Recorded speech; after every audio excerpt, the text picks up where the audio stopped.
Hi everybody and welcome to Heel Heat. My name is George Coles and this is our WWE show for the week. Now going right into it, our first segment of the night had Daniel Bryan cutting a promo, which led to Sheamus coming out, which led to Randy Orton coming out, which led to Kane coming out, which led to Christian coming out, which led to CM Punk coming out. Whew, that's a lot. Basically everybody in the Money in the Bank All-Stars or a match, which is what they're going with, I believe, except for Rob Van Dam. Nice little thing, nice way to pump the pay-per-view up. Surprise Rob Van Dam performance or appearance would have been cool. I understand holding him off till Philadelphia in the pay-per-view. I mean, Rob Van Dam in Philadelphia is going to get a huge pop. And, you know, I enjoyed it. Set up some things for the night. Orton RKO's Kane coming out of an argument between Kane and Bryan, further splitting the two apart, which I think is going to do better for both guys, honestly. Team Hell No has really run its course. But nice little opening segment, get us going, and then we have the first match of the night is the Shield versus the Usos and Christian. Now, out of the match between this and Friday night on SmackDown, I liked Friday nights better. The logic on it's a little bit weird to me. The Usos, who've largely been doing nothing for the past while, and Christian, a guy who's been off for the better part of the year, are hanging with the Shield, who's beating supergroups like Undertaker, Kane, and Bryan, Cena and Ryback. I forget who else was their partner, but I believe Sheamus. But anyway, Sheamus, Orton, and Big Show. They've beaten all kinds of super groups, and the Usos, who haven't been booked well, are hanging with them. I understand you have to build to make the tag title look better, but it's just weird. They get the win. I'm sorry. The Shield gets the win when Ambrose rolls up Christian at the end, which is a foreshadowing of their match at the pay-per-view at Money in the Bank. I think it's probably going to be one of the better matches on the night. Now, coming off of that, we had one of the kind of ho-hum match. Dolph Ziggler versus Jinder Mahal.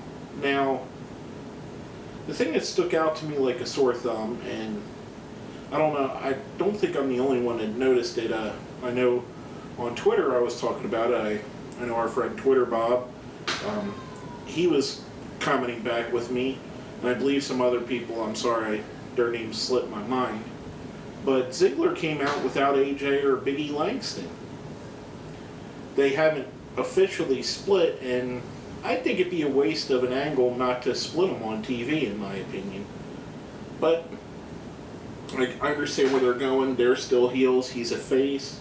But there should be some angle. If she breaks up with him, he dumps her, whatever. Anyway, Ziggler wins, escapes 3MB trying to corner him. We knew that was going to happen. Next we have an awesome promo. And by the way, I didn't put it on the board for stuff to recap, but how great were the world title and WWE title video recaps? That was awesome. They should do stuff like that more often. Educate the younger fans. Give us older fans something to reminisce about. Guys like Dusty Rhodes, Sting, Ric Flair, Hulk Hogan in his prime, Bruno Sammartino. It was great to see those guys again. And, even if it is just a video promo. But then we have a Mark Henry career retrospective, which I thought was very well done. I really like the way they're going with Mr. Henry lately. His career is really blossoming as of late. And I really enjoy what they're doing with him, including this career retrospective. Now, coming off of that, we had Randy Orton versus Kane with special guest referee Daniel Bryan. We had the match. Daniel Bryan gets in. At one point, he pulls Orton off and Orton pushes him, so he calls the match. Well, Kane's not too happy about this. He insists that Daniel restart the match. He does. They go a little bit longer. Kane goes for a pin on Orton. Daniel Bryan gives him the quick count. Kane's still upset about this, walks away. Daniel Bryan, continually says, "You got to win. You got to win. I was helping you." Further splitting them apart. Again, something I'm kind of happy about. I'm going to miss Team Hell No, but they do need to go their separate routes. A, for Daniel Bryan to ascend all the way to the top. B, Kane needs another run, maybe at the world title. Who knows? Next we have Fandango versus Sheamus. Fandango's first match, coming back from the concussion. And I know, it's Fandango. Man. I think we're going to start to see more and more of this Fandango used as a glorified jobber, for lack of a better word. His meteoric rise was quick. Now, we've seen this a lot with people in the past. They've debuted, went on impressive winning streaks. Ryback is one that comes right to mind. And then it's almost like they try to make him humble by losing them. But the risk that you take doing something like that is losing fan interest as well. Sheamus wins. Other than John Cena, Sheamus is the other Superman in WWE, undefeatable guy. I don't know, I'm just kind of tired of Sheamus. He needs something added, and I don't think he's a terrible wrestler. I don't think he's a terrible promo guy. I think he's actually quite good at both, and I think he just needs to be freshened up, something different, something new for him. But, it is what it is, I guess. Next we have Ryback versus The Miz. And Jericho's on commentary. We have a match. Weirdly, Ryback is showing his weaknesses.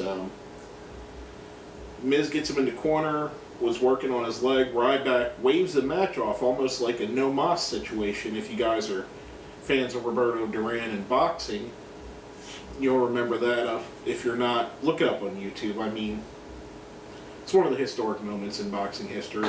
But anyway, I digress. Ryback does that after the match. Y2J comes into the ring, hits the code breaker, puts him in the walls. Shit. More set up for their pay-per-view match at Money in the Bank. Now, before we get into our next thing on the show, we're going to go into our question of the week from last week. And the question was, with a lot of the complaints about the cover for WWE 2K14, that's a lot to say. A lot of people were upset by The Rock being named as the cover guy. Who would you have rather seen? And we got some answers from our friends before I go into mine. First is from our friend Closure Damas. From a marketing standpoint, I understand why they put Rock on the cover, but for us guys that actually watch the show every week, he didn't need a second video game in 3 years. Daniel Bryan would be the choice for the cover for me because he's the most over full-time guy whose name isn't John Cena. Next is from Mr. JJ1279. Simply put, would people be pissed if Brock was on the cover? Good question. Next is from Aaron Least but not last. I would love to see the Shield grace the cover. They may not be as mainstream as some guys yet, but I think they've earned it. I agree. And last but not least, because that was Aaron, Handsome Pat Fanning, Daniel Bryan. I think the general consensus is that he's super over and super hot right now, but WWE would probably put Cena on the cover with him and put them in a year-long feud. Little support for Bryan, some for the Shield. One, I guess it was a vote for Brock Lesnar. I think Daniel Bryan is an excellent choice. Being that 2K14 is the first one of the 2K games, it's basically a new franchise for them. I personally, and I hate to say this, but I would have put Cena on the cover. I mean, you get almost the same marketing effect as you would from The Rock. I guarantee Rock is a bigger star than Cena. But for wrestling fans or kids a lot of your marketing is to children that are under the age of 15 who love John Cena, and parents who love what John Cena stands for. Yes, I would have loved to see Daniel Bryan. I think John Cena would have been the choice for me. I mean, he's not my favorite, you guys know that. I do respect the hell out of the guy. And I think if you're going to lead off a new franchise, you lead it off with the face of the company. Just my opinion. Hulk Hogan was on a ton of WWE video games back in the day. I mean, it doesn't hurt to put the same guy. They could have done, if you guys remember the SmackDown vs. Raw, where they would put 2 or 3 guys on. In that case, I would have liked to see something like maybe Cena, Bryan and Punk, Cena, Bryan, Punk, and Orton. Something to that effect. You know, but I understand where they were going with it. I'd like to see them, like last year when they had the CM Punk cover on WWE 13, they had the alternate Stone Cold cover. I'd like to see them maybe have an alternate, like Championship Edition or whatever they want to call it, cover with somebody different. Maybe Daniel Bryan would be perfect for that. You know, get a Daniel Bryan autograph, Daniel Bryan t-shirt package, maybe Dolph Ziggler, you know. Something for the hardcore fans to get into. Just my opinion. Now, coming off of that, our question of the week for this week, the Money in the Bank All-Stars match, which is what they're calling the WWE title match, Money in the Bank match, has Daniel Bryan, Sheamus, Orton, Kane, Christian, CM Punk, and RVD. Who do you want to win it? Not who do you think will win it, who do you want to win it? Let us know what you think. Hit us up on our Facebook, hit us up on our Twitter, put it down where? Down there, right in the comments, folks. No baseball bat, no Gary. Sorry. After that, we had a Mark Henry promo, which I thought was very excellently done promo. Mark Henry, like I said earlier in the show, has been at the top of his game recently. It's almost a shame that I'm pretty sure he's going to have no shot at beating John Cena. I would like to see him win it. It's, like they've said many times, it's the one belt he hasn't had there yet, so give it to the guy. I mean, he's been with the company 16, 17 years now. He more than deserves it. Now, coming off of that, some Mark Henry proteges, the primetime players, are wrestling 2 Paul Heyman guys. One that's trying to distance himself, and one that Heyman's getting to help him out. And that's CM Punk and Curtis Axel.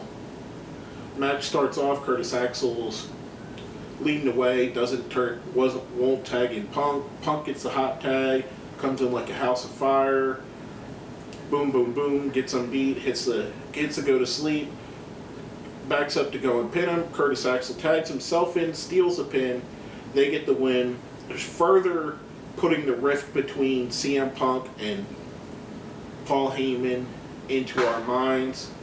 Setting up the eventual match between Punk and Lesnar, which I believe will be SummerSlam. But they need to drag it out now because Lesnar has limited appearances he's doing. So I liked it. It was okay. I thought it was good. I mean, it was sloppy at moments, but it's 2 guys that have never tagged with each other, so I can forgive that. Next we have Alicia Fox versus Caitlyn. Caitlyn gets the win with a spear. AJ Lee comes out with Biggie Langston at the end to run down Caitlyn. Same thing they've been doing the last couple weeks. I will give it to WWE. They are building a storyline around AJ and Caitlyn. Just do something different with it. Don't give me the same thing over and over again. Speaking of something totally different, we had Cody Rhodes versus Antonio Cesaro, who was led to the ring by Zeb Coulter and the returning Jack Swagger. I'm guessing Cody's the face in this? That's what I took it for. I might be wrong. Cesaro gets a win when Cody gets distracted by Sandow.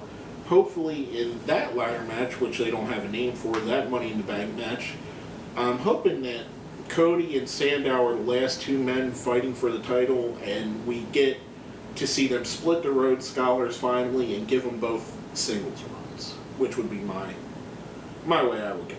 no matter who would win, Sandow or Cody, I'd be okay with either winning the briefcase, them feuding for a little bit before they cash in.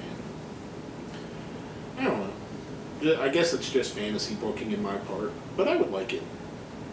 Next, we have the Backstage Divas segment. The less we say about that, the better. Skip that. Forget that was over in my brain. I'm going to put the Men in Black pen up to my face and make it disappear. Next, and then finally, the main event of the match, Alberto Del Rio versus John Cena. I thought this was actually a really good match, much better than their matches they had in late 2011. I don't remember if they fought since then. If they have, it's only been on Raw or SmackDown, not on a pay-per-view.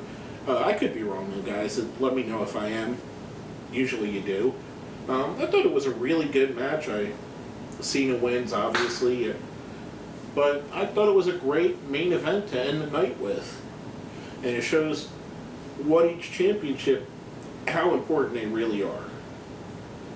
Now, to recap it all, we have a rating system.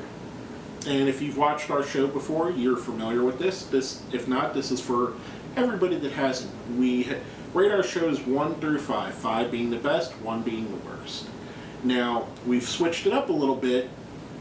A 1 is a Great Khali, a 2 is a Sheamus, 3 is a Randy Orton, 4 is a Daniel Bryan, 5 is a CM Punk.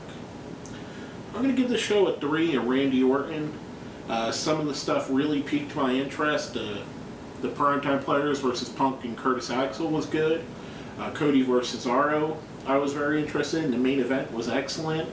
The montages with the 2 world championships was great. Orton versus Kane I really liked.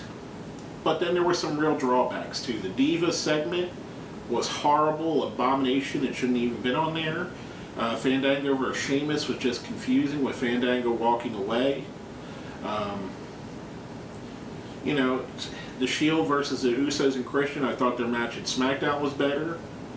So, altogether, I think it was a middle-of-the-road show, which is right where it is, and it's a Randy Orton, a 3 in my opinion. But basically, that's all I got to say about that. Before we go off the air, this week, specifically tomorrow, is 4th of July here in America, America's birthday.